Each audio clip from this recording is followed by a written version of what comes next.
What's up, guys, and welcome back for another solo Null-Sec episode. In this one, I want to talk a little bit about my income and expenses as it kind of goes with kind of operating in Null-Sec, and also looking through the lens of like manufacturing and doing PI and and all those things. Now, I'm pretty ISK focused, so one of my major goals in Eve is to generate as much ISK and increase my net worth as much as possible. So I tend to spend a lot of time in, I guess, analyzing my expenses and also my income sources across every tune that I play here. So I've talked about income, or I've talked about my routine in terms of PI, but I really want to kind of do more of a overall routine of what my day-to-day looks like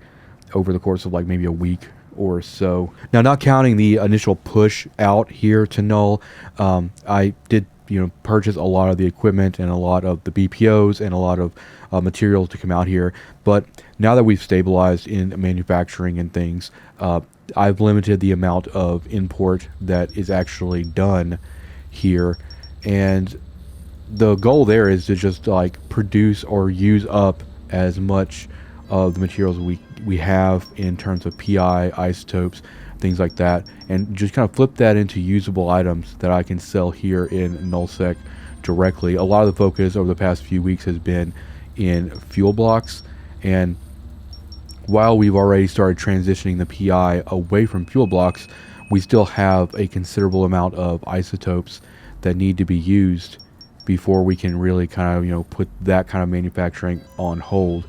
Some things that I'm looking at going into is potentially some Athanor construction, because Athanors are used a lot in Null-Sec for moon mining. Now the destruction rate for Athanors is a lot lower than it used to be, so I'll be happy if I can make like one Athanor or so a week, because I feel like the offloading that asset might be a little challenging. I've also experimented more recently with drug manufacturing in terms of standard and improve crash and blue pill, stuff like that, and that's kind of all tied to the reactions we've been doing. And a lot of the reactions I'm doing, I've put up like 400, like X400 runs, which takes like 30 days. So a lot of reason why you haven't seen a whole lot of me talking about reactions is because until we get those initial reactions done, and we won't be able to go to the kind of the middle step or the step 2 and going into like things like reinforced carbon fibers, and a lot of the manufacturing we plan on covering and I plan on focusing on, it's still in the process of those things are still being researched in terms of BPOs. So the income and stuff from that will be more apparent when we start actually producing that stuff. But just to cover kind of what we've already been doing, my main income sources here in Null-Sec have been selling fuel blocks mostly, and also since I'm producing a lot of PI, if they're posting PI at different levels of P1, P2, P3, whatever on the local markets, that stuff has been moving pretty well, and also just generating export.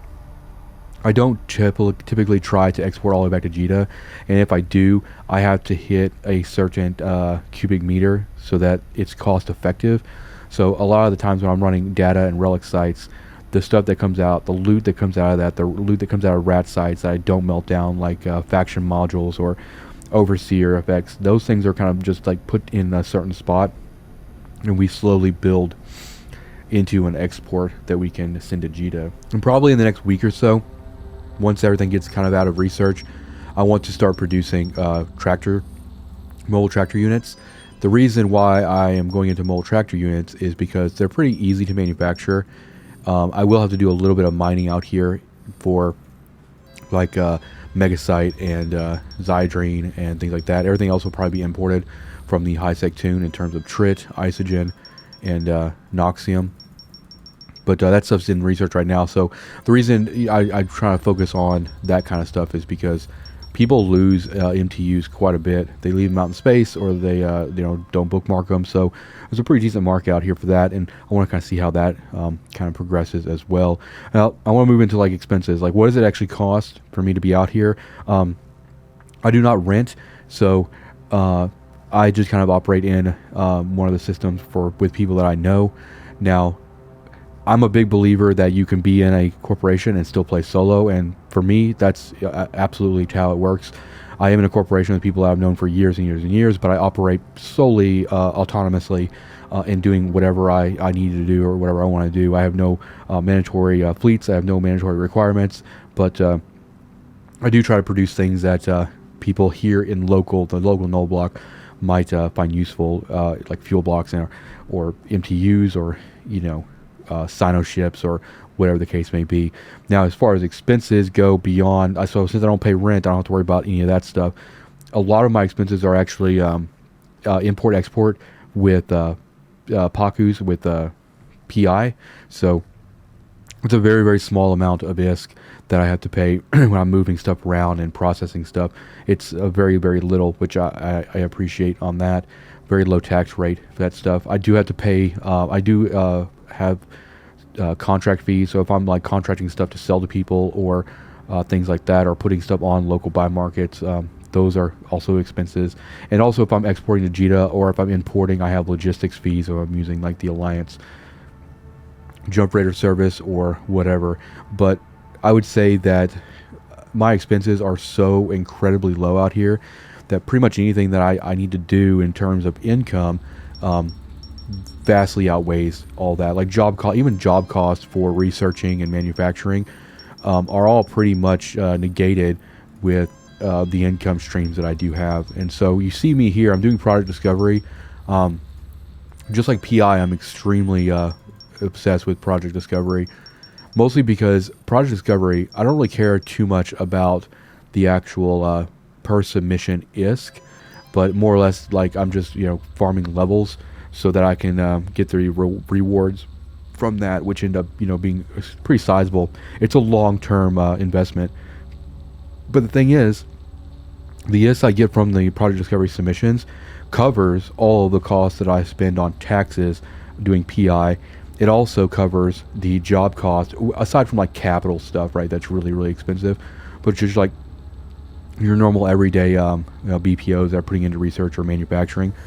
All the income I get from project discovery covers all that stuff, which is by design, very much by design. That means that if I sell any sort of materials, minerals, or fuel blocks, all that stuff is kind of just straight to the wallet. And I've always kind of done this, but like I treat my wallet in Eve kind of like a black hole. Things go in, nothing comes out. A lot of my net worth that I've been stockpiling is on the main, which doesn't really get played. He kind of just sits there and trains into everything and just is like the big storeroom tune for the most part. I kind of have tunes that are purpose built to do other things, but I really wanted to kind of go more in depth with how my expenses and my income work in Null. And right now, expenses are extremely low. A lot of that's negated, like I said, by product discovery, and the income right now is pretty good with PI and fuel blocks. And then once we get into doing Sino ships and MTUs and more advanced manufacturing like core temp regulators, we'll be able to have the options to kind of steer the manufacturing and income based on what needs are kind of at the moment. And that's it's really a very long process setting up for this kind of thing in Null-Sec. A lot of the time is spent doing those reactions. And once you actually get a lot of your BPOs researched and you get kind of a stockpile of reactions and things, then it becomes a lot more fluid, which what we'll be showing in this series is once everything is kind of up. And with that being said, my biggest goal for this series is in the future, once we get kind of past all the really long-term kind of time-heavy things, every episode I want to basically cover production and kind of talk about the production of certain items like core temp regulators, and then kind of follow everything from like putting the job in to offloading that item and kind of what you can expect trying to sell that kind of thing, and also kind of just give reasons behind why I'm building what I'm building.